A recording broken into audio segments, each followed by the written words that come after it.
অনেক লোক নিয়ে আসে, তারা 60-70 জন, সব টোকাই আকৃতির লোকজন। এরা এসে এই সব ওনাকে কিভাবে পাঠাচ্ছে আমি জানি না।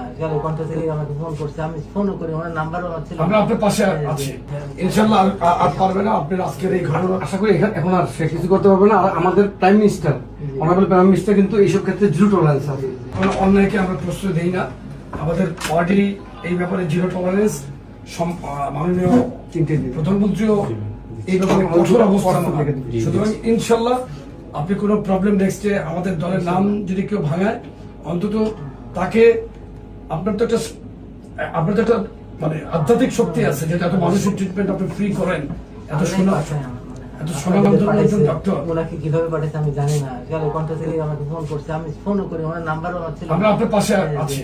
তারপরে আসছে, কিন্তু ইয়ে হচ্ছে কি, পুলিশ আসে কিন্তু কোনো ওদের পুলিশও ভয় পায় মনে হয়, আমি জানি না কি জন্য।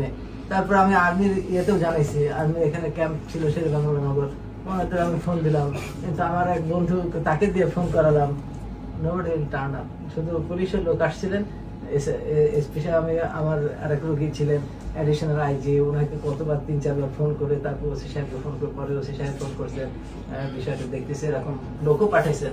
কিন্তু তারা এমন মাত্র অনেক লোক নিয়ে আসে, তারা 60-70 জন, সব টোকাই আকৃতির লোকজন। এরা এসে এই সব ইনশাআল্লাহ আর পারবে না আপনার আজকের এই ঘটনা, আশা করি এখন আর সে কিছু করতে পারবে না। আর আমাদের prime minister, honourable prime minister কিন্তু এইসব ক্ষেত্রে জিরো টলারেন্স আছে। কবুল করবো, ওনাকে যেন